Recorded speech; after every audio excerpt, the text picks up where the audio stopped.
brief was to speak more from a practical point of view, so I think I'll take the liberty of speaking both briefly and plainly. I don't disagree with what Jared said about globalisation as the mega context for evangelisation today, but I think any attempt at evangelisation in Australia today also takes place in a very particular sort of context. And one of the distinguishing features of that context is the critique of the authenticity of the witness of the Church in Australia. The terrible scandal of sexual crimes against children by members of the clergy and other trusted church workers. The critique of the Church's own witness to the equal dignity of women and men. Questions about the fairness of the Church's own internal processes, whether or not the principle of subsidiarity is proclaimed for the world or for us as well. The Lineamenta themselves say at number 12, what is not believed and lived cannot be transmitted. Yeah. This is a difficult context in which to announce the word. But I think it's the work of the Spirit, calling us to remember and to live more authentically the gospel values, both personally and corporately. When people like you and I try to explain the genuine things that the Church is trying to do to respond to these weaknesses, we sound like we're making excuses. What's needed is authentic witness. That's what will convince people. So where are the signs of authentic witness in the Church in Australia? Well, I think there are some. My time is limited and Charles will keep me on track. But I think amongst the religious orders, there's some excellent examples of evangelisation through witness. Some of the religious orders are transmitting the old treasures of their charisms in new ways. They're fearlessly discerning in their diminishing numbers, not some kind of condemnation of the past, not some kind of failure, but a movement of the Spirit. It's calling them now to work through charism-based organisations. They're inviting lay people not just to be helpers in the work, but to be leaders, to be sharers in the lived tradition of those spiritualities. They're bringing out these charisms in a new way for lay people to join in the lived experience of those traditions. And the focus on a charism-based organisation has also led to a focus on being explicit about, well, what do the values, the ways of doing and being of these charisms mean for organisational life? What would they look like, sound like, feel like in an organisation on mission? I think if your organisation is staffed by members of your order, a lot of that kind of goes without saying. But when you've got lay people coming into leadership, you've got to explain it. It has to be made explicit. And so that's a great renewal, I think. It's a preaching of the gospel. It's a sharing of that old tradition. It's helping lay people to actually appreciate too the diversity of the unique charisms within the church, giving their way into the different spiritualities that are available that can help them to live their relationship with God and with the world. I mean, my own experience of parish life is that I could have died of hunger and thirst spiritually in each and every one of those parishes.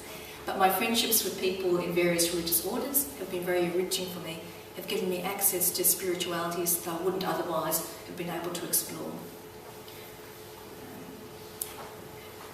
And I think the fruit of this witness through authentic organisational life is bearing fruit because the evangelisers, the ones who have been evangelised, are evangelising. You see that the lay people in leadership in these charism-based organisations are now leading in the formation of people in those charisms. So I think it's a sign of the fruit of the Spirit.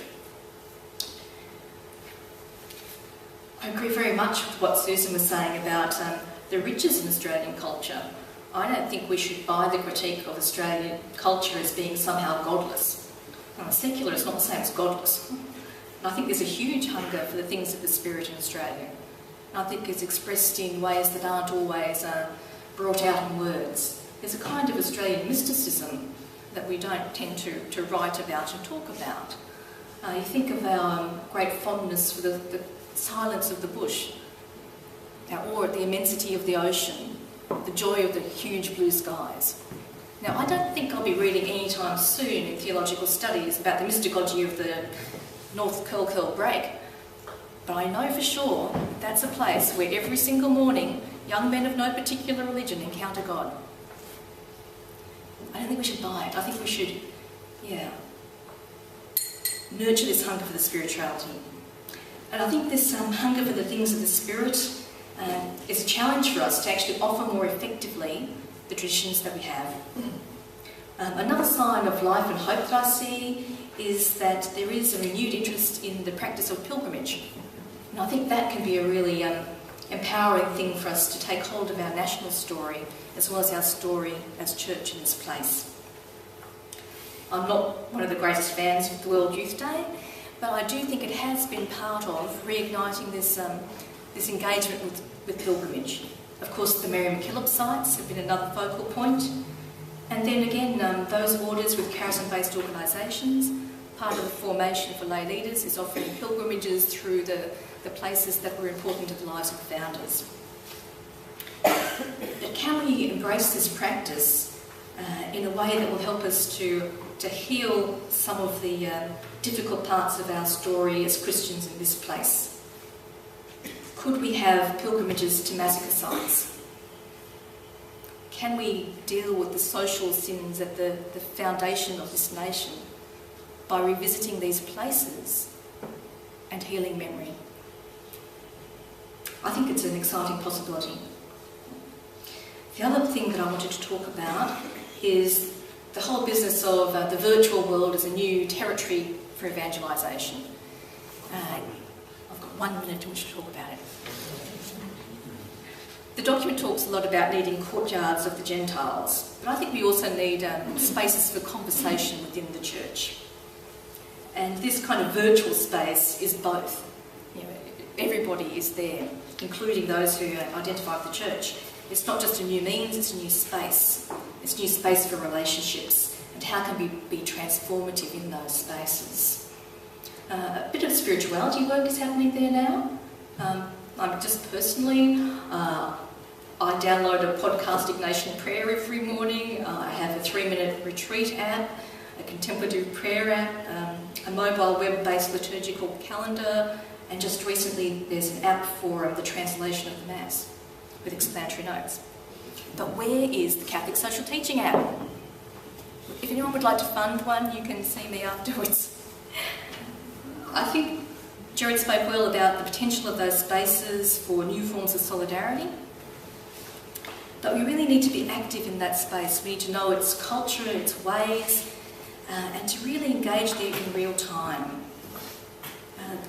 Catholic social teaching is a fabulous way of remembering the history of the faith, how we engage with the world, how we have at our best engaged with the world, how we may engage with the world. So I'd like to see some really active work done in these new spaces, bringing forth this tradition so that it can nourish new forms of solidarity.